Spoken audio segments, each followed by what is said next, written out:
And this is why I never dictated God for my children. Because whenever I'm confronted with something, I'm confronted with it from a worldly view. This is why people tell me I talk in contradictions. I talk in contradictions for a multitude of reasons because I see all perspectives. But I talk in contradictions because my first reaction is my worldly reaction, my fleshly reaction. My second reaction is my spirit or consciousness, my soul. So when I react to something, because humanity is programmed to respond negatively to everything, I'm already thinking, oh my God, I'm leaving my children open for other people to teach them who God is. But then when I respond to it from the spirit side, I'm like, no. One, you are allowing your children to find God for themselves. You are guiding them through your exploration of God. My children sit in the room and watch me read the Bible online. My children sit in the room and watch me read my Bible. My children are privy to overhear conversations of me talking about God. Now, this is all recent. And I remember every time one of my children asked me about God. I remember distinctly. Everyone but Bailey, and that's because God was introduced to Bailey. But all my other children, I remember we were walking in California.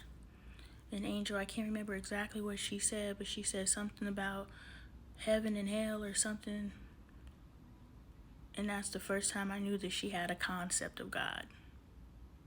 And I still didn't try to shape it. I still don't try to shape it. You want to be a Christian? I'm like, why do you want to be a Christian? Oh, your friends are. Okay. All right. Go off. I'm not trying to shape her knowing of who God is, and this is what Spirit said. So on the worldly side, I already addressed that because Spirit's making the point of the non-physical world. When you tell your child who God is, they never conceptualize God for themselves. And because they don't, depending on how how ingrained into your child's head is you are about the concept of who God is, they will never have questions because we are taught not to question. It's literally said, do not question. Y'all back it up with scripture. The same people who back all of their beliefs up with scripture are the same people who like to forget that they use scripture to enslave your people. Yeah, there's scripture. So everything that you say, there's scripture. There's scripture. We can't pick and choose what there's scripture for. Is there scripture or is there scripture? So you have to understand that when you don't allow your child to know God for themselves, then the moment that they are free from you, and this is the parallel to the coat chick, the moment they are free from you and they're able to be introduced to God in another way that is more exciting and enticing, they're going to gravitate to that because they do have a zeal and a hunger to know who God is, but you never allowed them to do it under your roof. So I have one child that's a Christian. I have another child that's a spiritualist. I have another child who has learned about God and the devil through their Kindle. 2 of those. And I'm rather impressed with what they've taught themselves out of their own curiosity.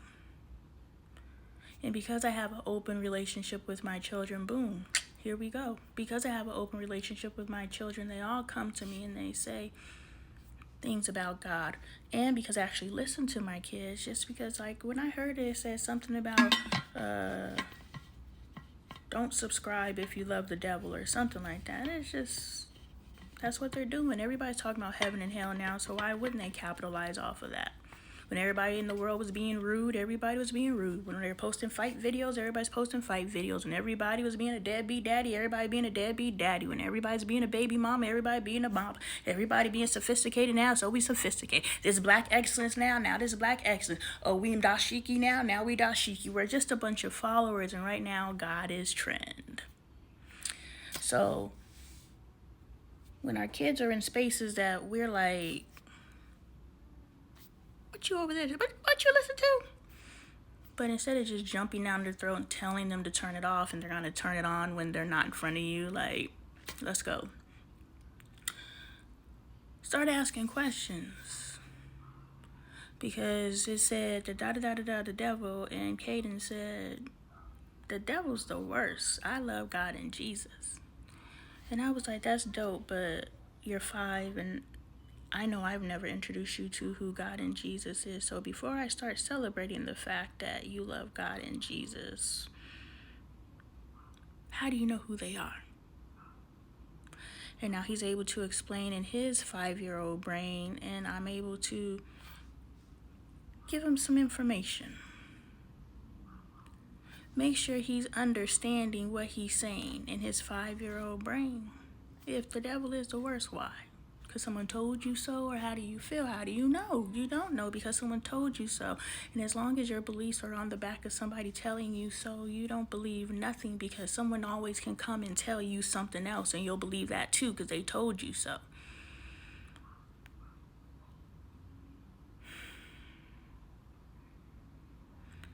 I was told inflexibility is the devil. You don't know how refreshing it was for my Christian sister to send me a message and ask me a question about, do you believe Jesus is the access point to heaven? My language, not hers. And I said what I said, but I said it in a way that disarmed her. Not saying that she was coming at me, but she was like, hey, I care about your soul, sis. Just got a couple questions. But I answered it in a way that asked, that disarmed her. And the next day she's like, can we talk on the phone? And we talked on the phone, and she was like, at the end of the day, my relationship with God is my relationship with God. Ain't nobody gonna tell me different. But she said, I'll be danged if I get to the gates of heaven and you ain't standing next to me just because you don't believe in God the way that I believe in God. I will be reaching back and pulling you up. Because ain't no way you got left behind. She said, because I know you know God. By the way that you speak, I know you know God. By the way that you could touch my soul, I know you know God. So for me to deny your relationship because it doesn't look like mine is just silly.